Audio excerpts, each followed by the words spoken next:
Hello and welcome to Nudge, the podcast dedicated to understanding why we humans behave the way we do. When was the last time you saw an advertisement for YouTube, for Twitter, or for Instagram? Chances are you haven't. Yet these are some of the most successful companies in the world, pulling in billions of users to their products every single day. So how do they do it without spending millions on traditional advertising? The apps these companies designed are deeply entwined with our everyday habits.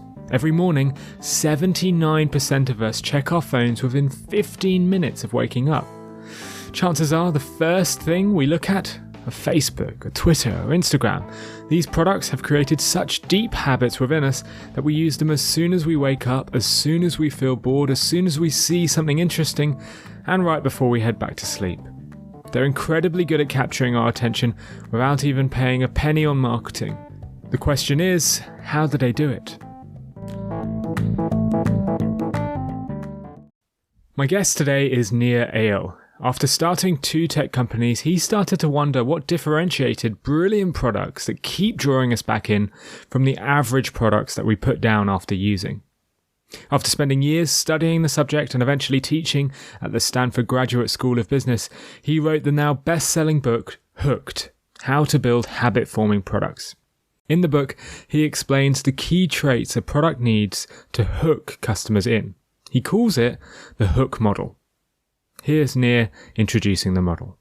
So the hook model, it starts with a trigger to an action, to a variable reward, and finally an investment. And it's through successive cycles through these hooks that customer preferences are shaped, that our tastes are formed, and that our habits take hold.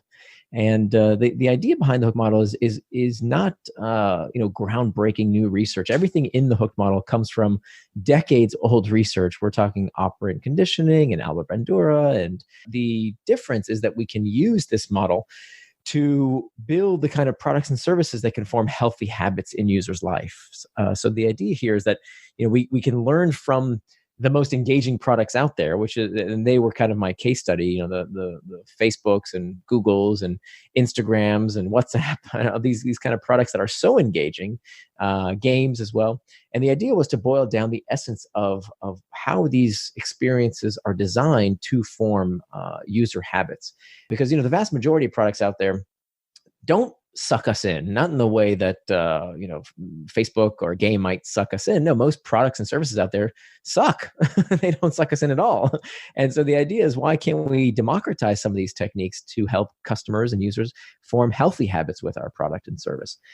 So that's really what the hook model is all about. So the hook model starts with an external trigger. So this will be a ping or ding, something in your environment that tells you what to do next, through the action phase, which is the simplest behavior done in anticipation of a reward. So it can be something as simple as scrolling a feed, or pushing the play button on a video, or looking at a dashboard, anything very, very quickly that gets you to the reward. The reward typically has some kind of variability. This is, of course, called intermittent reinforcement, where there's some kind of uncertainty to what you might find. That's what you find at the core of all sorts of engaging experiences. And so what we want to do is to give the user what they came for, to scratch their itch, and yet have a bit of mystery, a bit of uncertainty around what they might find the next time they engage with us. And then finally, perhaps the most overlooked of the 4 steps of the hook model is the investment phase. And the investment phase is where the user puts something into the product, some kind of data, content, followers, reputation, skill, something they put into the product to improve the product with use. And so through successive cycles through these hooks, what we find is that over time, by passing through trigger, action, reward, investment, the user begins to associate the use of the product with what's called an internal trigger. So some kind of uncomfortable emotional state, as opposed to needing a ping, ding, or ring, an external trigger. They are prompted not by those things in their environment, but in fact by what's going on inside of them. So when they're feeling lonely, they check Facebook. When they're uncertain, they Google. When they're bored, they check the news, stock prices, sports scores, any number of different services to cater to this internal trigger. And that's really the holy grail of a habit-forming product, is when the user is using it on their own. They're triggered internally, as opposed to needing any kind of spammy marketing or messaging or reminders. They use the product on their own habitually. And so that's the hook model in short. The hook model is a fundamental framework that products must have in order to become habit forming. And habits aren't just nice to have goals for most products, they are vital for product success. Habit-formed products increase customer lifetime value, they provide pricing flexibility and also increase growth. But importantly, they remove any competitive threats. Once you're hooked on a product, it's very difficult to swap it for a competitor, even if that competitor is better. Take the QWERTY keyboard. It was developed way back in the 1870s and is by no means the best position of letters on a keyboard. In the 60s, a group of developers studied typing combinations and developed a far better keyboard which placed vowels on the center row. This keyboard was easier to write on, it reduced strain to the hands, and even increased typing speed and accuracy. But as you already know, absolutely no one uses it. Why? Because we're all hooked on the QWERTY design. So back to Nir. He went on to explain how the best companies build products with our motivations in mind by thinking about customers and their internal triggers. So the idea here is to first start with the internal trigger. We want to start at the end in a way, because the ultimate goal again is to create an association with the internal trigger so that the customer or user triggers themselves. And so that means we have to start with, what is the customer's pain point? What's the frequently occurring itch that they use our product to scratch? And so once we know that, then we can just design the external trigger. And this is a departure from what I think most companies do. Most companies say, well, let's just bombard them with lots and lots of messaging, and eventually, we'll work the law of big numbers and we'll catch a few fish. And that's not the right way to do things. What we want to do instead is to realize that the difference between a notification, an external trigger that feels like spam, and one that feels like magic is one word. And that one word is context. And to illustrate the point, I'll tell you a quick story. I was on a transcon flight, and this gentleman was in the aisle, and he was sitting across from me, and he was clearly sleeping. And he had his blanket pulled up to his chin. He had a big pillow under his head. He was clearly unconscious. And the flight attendant comes by and says to him, "Sir," and he doesn't wake up. Obviously, he's sleeping. And so she says it a little louder. She says, "Sir." And he still doesn't wake up. Finally, she kind of screams at him. She says, "Sir." And he wakes up. He says, What is it? What is it? And she says, "What would you like to drink, sir?" And so this is an example of how we act to our customers all the time. Did this gentleman want a drink? Of course he wanted a drink, but not now when he's sleeping, when he's thirsty. And when we send people the external triggers, the dings, the pings, the rings, the emails, the notifications on our schedule as opposed to their schedule, we shouldn't be surprised when they hate us and call us spammers. Just as annoying as that flight attendant was to this man who was sleeping.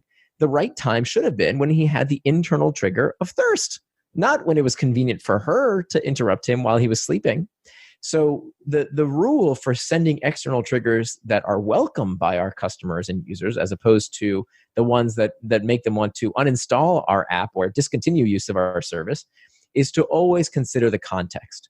We want to send the external trigger the moment the user feels the internal trigger. The closer we can get those two things together, the moment the user feels the internal trigger, they should immediately, as close as possible, get the external trigger that sends them a solution to the problem they're feeling. And so that's the most effective way to send these external triggers, is to start by considering what is the internal trigger that our product is solving for the customer. When building a product, marketing a service, or even when serving customers on a plane, you have to consider their internal triggers. This isn't just an old wives' tale, there's science that backs it up. Yahoo recruited 600 adults to fill in a week-long smartphone diary that tracked their moods. It revealed that when customers were upbeat, they were 24% more receptive to external triggers, essentially 24% more receptive to ads, notifications, or anything that buzzed on their phone. Essentially, our internal thoughts and feelings heavily determine whether we view a product in a favourable or negative light. And this is what the world's best products build upon. Now when we feel stressed about missing a moment, we record it on our Instagram story. When we feel a pang of boredom, we scroll through Instagram Explore. And when we feel lonely, we maybe check our ex's profile. These companies aren't successful because their products are faster, slicker, or even better. They're successful because they build on our motivations. It's important that we understand the nature of human motivation. A lot of people will tell you that motivation is about carrots and sticks. It's some version of Freud's pleasure principle, that everything we do is about the pursuit of pleasure and the avoidance of pain. And it turns out it's actually simpler than that in fact, it's not about the pursuit of pleasure and the avoidance of pain. Turns out it's pain all the way down. That all human behavior is motivated by a desire to escape discomfort. Even the pursuit of a pleasurable sensation. Remember, the brain doesn't do what feels good. The brain does what felt good. It's only through a memory of a pleasurable sensation that the brain creates discomfort. That's when the brain elicits a pain response, an uncomfortable sensation of some sort that prompts us to action. So even wanting to feel good, desire, craving, there's a reason we say love hurts. It does, neurologically speaking. That is what drives us to action. And so where we have to start when it comes to designing products and services for our customers is always with that uncomfortable emotional state. What is the feeling that our customer is trying to escape with our product? Now, people say, well, what about good sensations, right? What if our customers want to connect or share or whatever? No, stop thinking that way. If you do that, you are the flight attendant. If the customer is not in pain, leave them the hell alone. It's only when a customer is feeling discomfort, they need our product. That's our job. The beauty of what we do as marketers, as product designers, as builders, we fix people's problems. But if there's no problem, leave them the hell alone, like that flight attendant, right? Only look for the pain. That is where we should start. If you tried to write a blog in the early 2000s, you would have felt a lot of pain. There was no simple way to set a blog up, and no easy way to get an RSS feed up and running. Without understanding how to code, you had no chance of publishing a blog online. The product Blogger removed this pain simply by automating the process for you. It became incredibly popular, becoming one of the most visited sites on the web and eventually being acquired by Google, not by doing anything particularly smart, just by removing the pain behind blogging. Pain can be measured as well. An 8 millisecond decrease in Google speeds results in 10 million fewer searches by users.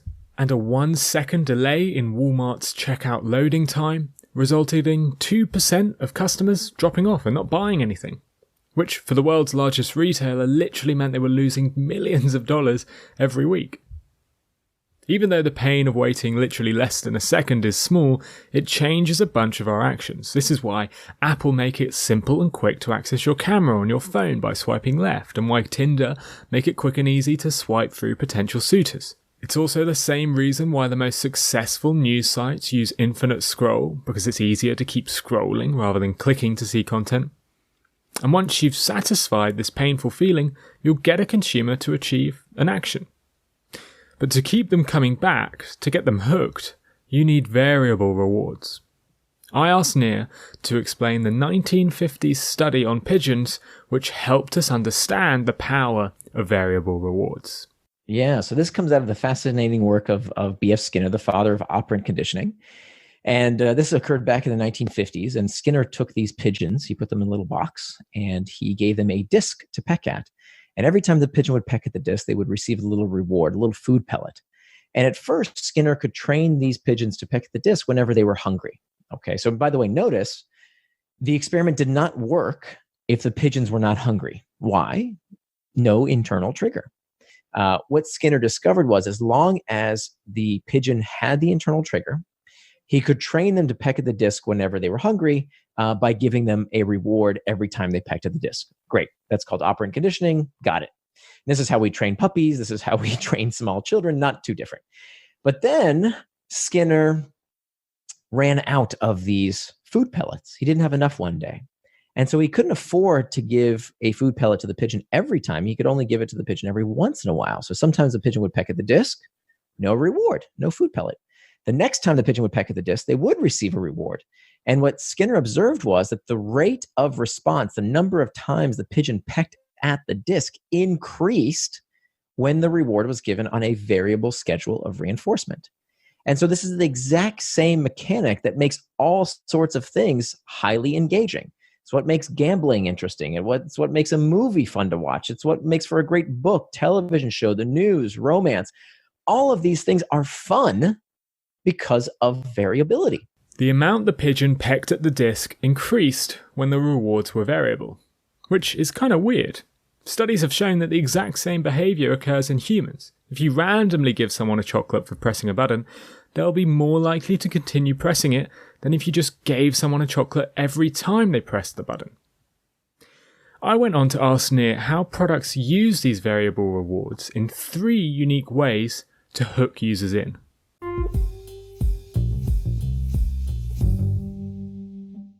So there's 3 types of variable rewards: rewards of the tribe, rewards of the hunt, and rewards of the self. Rewards of the tribe are these variable rewards that come from other people.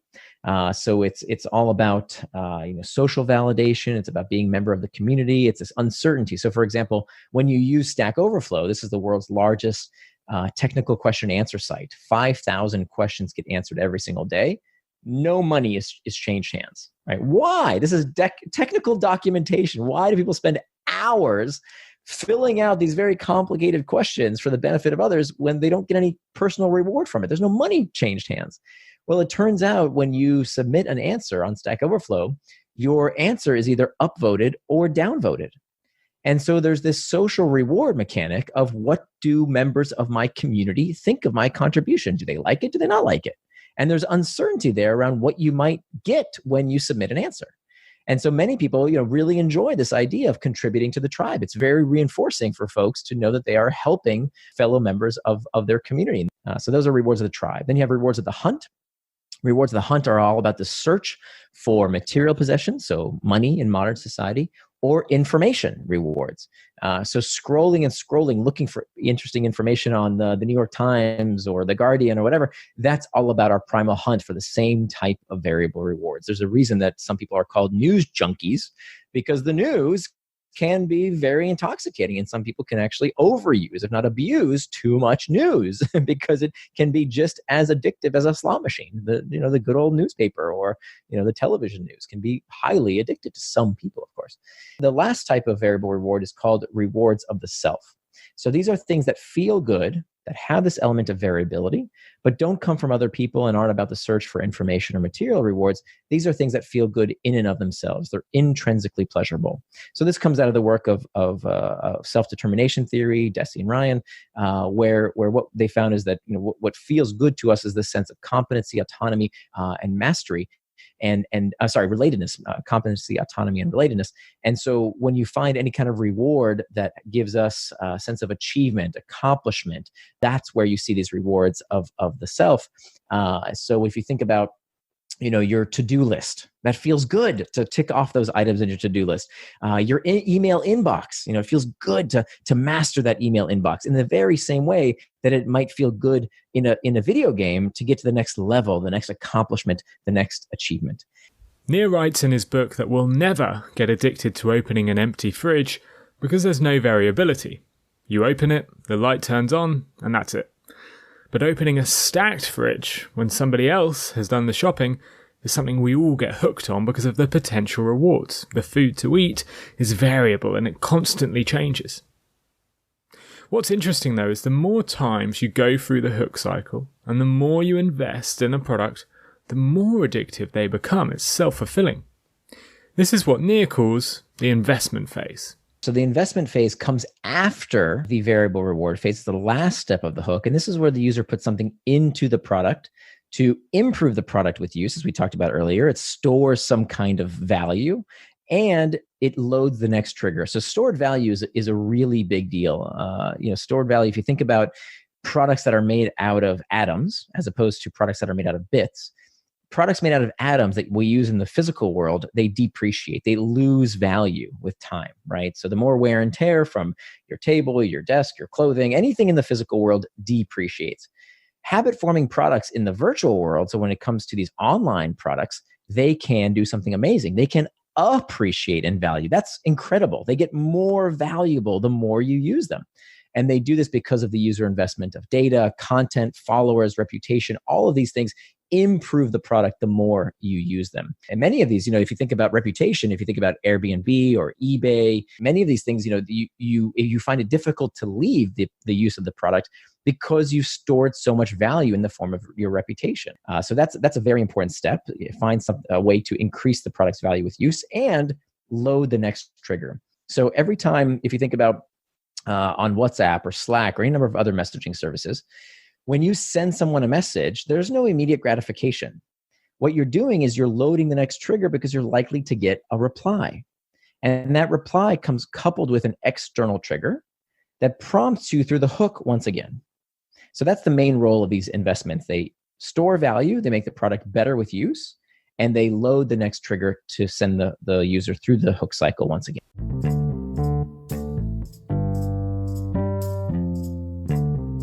The investment phase is dependent on the consistency theory, which is something we've talked a lot about on previous episodes on Nudge.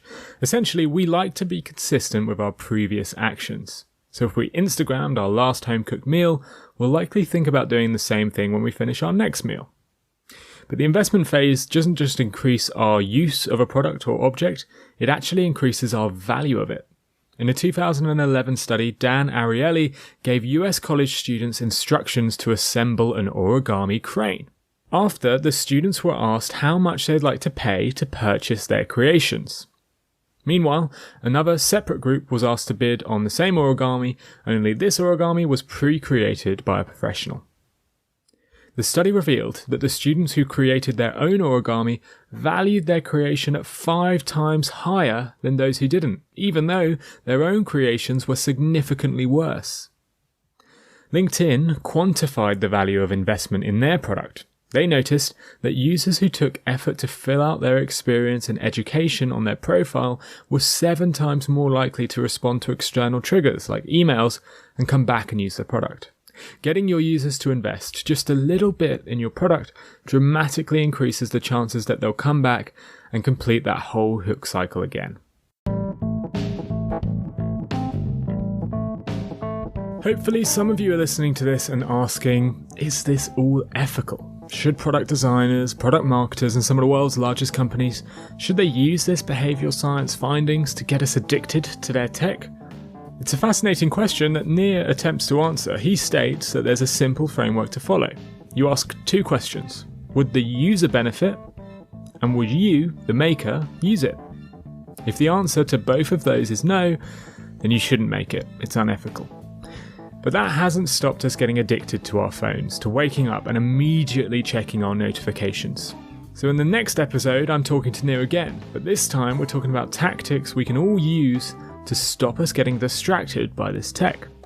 We'll cover how the best companies have created distraction-free workplaces and how the best parents raise a kid in a tech-heavy world. If you want to make sure you don't miss that episode, then sign up to our mailing list, the list to which is in the show notes. And if you'd like to find out more about the hook model, give Nir's book a read. It's currently less than $10 on Amazon, so click the links on the show notes to pick a copy up. Anyway, thank you very much for listening to this episode of Nudge.